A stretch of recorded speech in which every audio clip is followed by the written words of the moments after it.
What's going on, YouTube? Well, I thought I would give the old Honda Rubicon a little love. For the longest time, I was running these Black Mamba tires, and I noticed they just seemed like they just take a lot of power away from the bike. Running a 26-12-12 on the back and 26-10-12 on the back on the front, and I just was like, well, let's try a lighter weight tire. And so I got these. These are King Go Glide or some knockoff Bighorn tire, and it's a 26-12-12 in the back and a 26-9-12 in the front, and it is absolutely amazing how sticky these tires are. I mean, this thing wheelies in the mud, like it just hooks up in the mud, works in the mud, drifts in the corners. It's like you added 20 horsepower to this thing. It's just a completely different animal running these tires over these super heavy boggers, and I'm just absolutely impressed with the mud, hard pack, dirt, rock, hill climb, the all around performance of the quad. Just totally different. Amazing. Went with these Road Tech racing reels. The tires were like $375. The wheels were like $355 or something like that. All off Amazon. All the links will be down in the description. The whole package lightened it up 10, 15 pounds a corner, and it made the quad what I always wanted it to be. It's got plenty of power. It's fun to ride. I can spin when I want to for the most part, but a lot of the time I was expecting it to spin and it would actually go and just lift the front end up. But it was still awesome. You know, I mean, when I want to wheelie over an obstacle, I can. And it just doesn't feel so underpowered anymore. Only thing I didn't like is I'm running the 2.5 offset in the back, 5.2 offset in the front, I believe is what it is. If I'm wrong, I'll caption it right here, but I think that's what it is. The only thing I don't like is the super big stagger on the tires. The backs are like perfect. But see, I went with the same offset front and rear with these, and it made the steering a whole lot harder. And it kind of made the front fender flares not work nearly as well because the tires were just sticking out too far. Now, I don't want to go quite that far with this setup, but I want them to get them out and make them look a little bit better and still retain the functionality just the way it was. But so what I'm going to do, instead of adding 3 inches per side, I'm going to add these 1.5 inch wheel spacers per side. So I'm going to get about half as much and see what that looks like. I think that's going to be just about perfect, and it's going to add a little bit more weight to the front end. Not a lot. I think those maybe weigh 5 pounds total, if that. But more weight where it's needed. Anyhow, other thing about these wheels, they come as both of these deals. They come in as a set.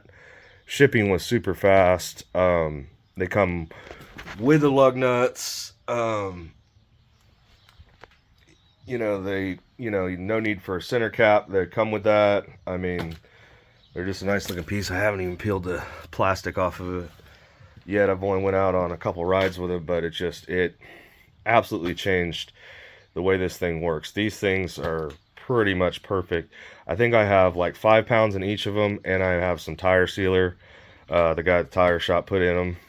Not a lot of tire sealer, but just a little bit. But yeah, these things are going to be going up for sale because I don't really see myself using them. I mean, thought about keeping them for like the dunes, but besides that, I don't see myself keeping them because they just nerf the performance of the bike a lot. But anyhow, I'm going to jack this thing up, put these wheel spacers on, and we'll be right back. And these are the wheel spacers I'm going to be going with. There'll be a link in the description. Company called Hardcore Parts. I really like these because they have this indexing ring machined into them.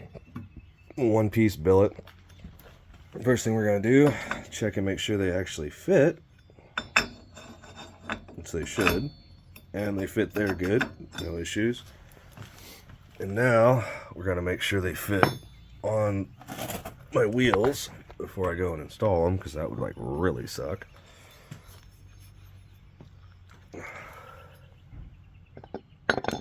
Oh yeah, no issues. Really good purchase on there, like that. Nice and flat, perfect. All right, I'm gonna get these things bolted up and show you what we're dealing with. And these wheel spacers do come with the extra lug nuts that you need to install them onto your deal. Unfortunately, I don't have the right size socket to be able to fit. This could be a problem. Alright, so I'm telling you guys right now, do not buy this brand wheel spacer. These things are freaking junk. This is what I had to do to a socket to be able to make it to where it will fit down in here so I can actually tighten these things up.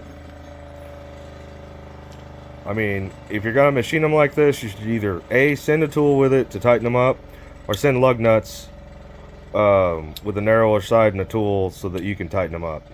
Don't send it where I have to take and destroy. I mean, this is just a cheap freaking Harbor Freight socket, I don't care, but anyhow. But I mean, I shouldn't have to make a tool to install your damn parts. This is bullshit. Okay, besides the lug nuts and the fact I had to make a tool, which they're getting a 0-star review for that, I don't care. But there it is, installed. If I can get the wheel straight. Nice. Really happy with that. The rears are still out a little bit farther, but looks like it was meant for these fender flares like that, and it'll give me the wider stance that I'm after. But there's without. There's with it. Torqued everything to 50 foot-pounds, not newton meters. 50 foot-pounds. But anyhow, that's what it looks like with and without. Let me get it finished up, and then we'll show you the final product. All right, there it is, final product. Immediately you notice a little more steering input, but there's nothing I'm going to be concerned about. But looks sweet. Looks like it's the way it's supposed to be. Doesn't look so stunk in there like it's pigeon-toed in front and duck-footed in the back, you know. But no, it looks good. I like it. I mean, aside from the not having the right tool, and I have thin wall sockets, okay? It's not like I just didn't have a thin wall socket to put them on with. It's like a thin wall socket is not enough. You gotta take a thin wall socket. The car drives by. You have to take a thin wall socket and grind a thin wall socket till it's an ultra thin wall socket, and like I wouldn't use it on anything I was putting more than 50 foot-pounds on, and then it'll fit. Pretty ridiculous. I mean, if I didn't want to go ride this thing, probably would have just sent them back. Regardless, they're getting a terrible review. But all that aside, 1.5-inch spacers worked great. That's gonna pretty much be my final setup. I like it. It looks good. It's gonna perform great. It's gonna add more stability. It's gonna make it not look dumb, and it's not going to make it overbearing to drive. And I'm still gonna stay clean with my fender flares the way they are. Now, if you're running no fender flares on it, just factory, you could run this wheel offset front and back, and that's fine. I like the wider stance because I like to sling around corners really fast sideways. So,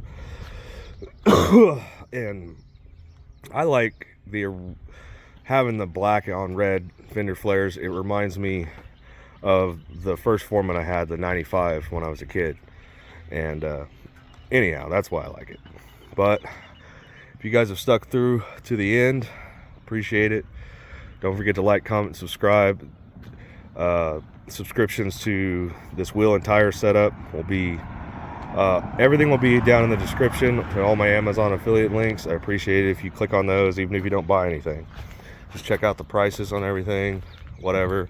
I still make money if you click on them and then buy something later that's not even related.